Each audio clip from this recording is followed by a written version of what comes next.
ஞானகுரு அவர்கள் எல்லோருக்கும் நமக்கு ஆசீர்வாதம் கொடுக்கின்றார்கள். கையை தூக்கி அந்த கையை தூக்கி ஆசீர்வாதம் செய்யும் பொழுது அந்த கையிலிருந்து ஒளிக்கற்றைகள் வெளிப்படுகின்றது. ஆகவே அந்த ஆசி கொடுக்கும் நிலையில் அதை உற்று பார்த்து நேராக கூர்ந்து கவனித்து அந்த உணர்வுகளை நாம் சுவாசிக்க வேண்டும் என்று சொல்லுகின்றார். அதனால் உங்களுக்கு வாக்காக கொடுக்கின்றேன். தீயதை விளையாது தடுக்க வேண்டும் என்று தீமைகளை தடுத்து நிறுத்துவதற்குத்தான் அத்தகைய வாக்குகளை கொடுக்கின்றேன். ஆகவே அந்த நேரத்தில் மகரிஷி நற்சக்தி நாங்கள் பெற வேண்டும். நாங்கள் பார்க்கும் குடும்பங்கள் அனைத்தும் அந்த மகரிஷி நற்சக்தி பெற வேண்டும். ஒரு தொழில்கள் அனைத்தும் நலம் பெற வேண்டும் என்ற எண்ணத்துடன் அணுகினால், அந்த உணர்வோடு இயங்கினால் அது உங்களுக்கு நல்ல பலனை தரும். என்றால் எத்தகைய தீமையும் உங்களுக்குள் அடங்கி இருக்க வேண்டும் என்பதற்குத்தான் உங்களை பார்த்து கையை தூக்கி அந்த அருள்மொழிகளை பாய்ச்சி நீங்கள் அந்த சக்தி உங்களுக்கு கிடைக்க வேண்டும் என்று செயல்படுத்துகின்றேன். காரணம், இந்த வாழ்க்கையில் நாம் எந்த சந்தர்ப்பத்தில் எது வேண்டுமென்றாலும் நிகழலாம். அதற்குள் சிறிது காலமே வாழும் நாம் அறிஞானிகள் உணர்வுகளை நமக்குள் அவ்வப்பொழுது வளர்த்து அந்த மெய் வழி செல்லும் பாதையிலே சென்று என்றும் 16 அழியா ஒளி சரீரம் பெற வேண்டும். யார் உடலும் நம்மை ஈர்த்து விடக்கூடாது, யாருடைய ஈர்ப்பிலும் சிக்காது அறிஞானிகள் வட்டத்திலே பிறவியில்லா நிலை அடைய வேண்டும். அதை நீங்கள் பெற வேண்டும் என்ற நோக்கத்திலே தான் குரு காட்டிய வழியிலே உங்களுக்கு ஆசீர்வாதம் கொடுக்கின்றேன்.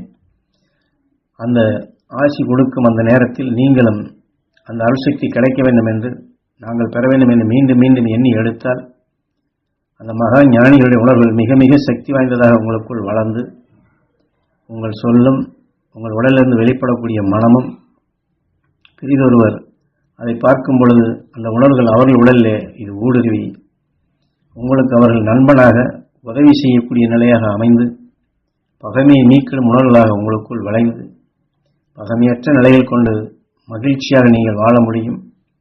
ஆகவே இந்த மனித வாழ்க்கையில் வரும் தீய வினைகள் எதுவாக இருந்தாலும் எல்லாமே சந்தர்ப்பம்தான். இப்பொழுது உங்களுக்கு ஆசி கொடுத்து ஞானிகளுடைய சக்தி நீங்கள் பெற வேண்டும் என்று யாம் பாய்ச்சி நீங்கள் அதை உற்று நோக்கி எடுத்தால் இதுவும் சந்தர்ப்பம்தான். அந்த ஞானிகள் உணர்வை பெறக்கூடிய சந்தர்ப்பமாக இது அமைகின்றது. ஆகவே இத்தகைய சந்தர்ப்பத்தை நீங்கள் பயன்படுத்தி எத்தகைய தீமையிலிருந்து விடுபட்டு தீமையற்ற உணர்வாக விளைய வைத்து அகப்பொருளையும் புறப்பொருளையும் நாம் தெரிந்து உணர்க வேண்டும். புரியும்படியாக சொன்னால் பிறர் சண்டையிடும் பொழுது அதை கூர்ந்து கவனித்தால் அந்த சந்தர்ப்பம் நமக்குள் சண்டை ஊட்டும் உணர்வாக விளைகின்றது.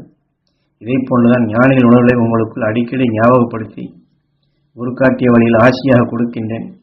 இதை நீங்கள் உற்று நோக்கி இதை நீங்கள் பெற வேண்டும் என்று இதை கூர்ந்து கவனித்து எடுத்தாலே உங்களுக்குள் தீமை நீக்கக்கூடிய அந்த சக்தி உங்களுக்கு அதிகமாக பரவும்.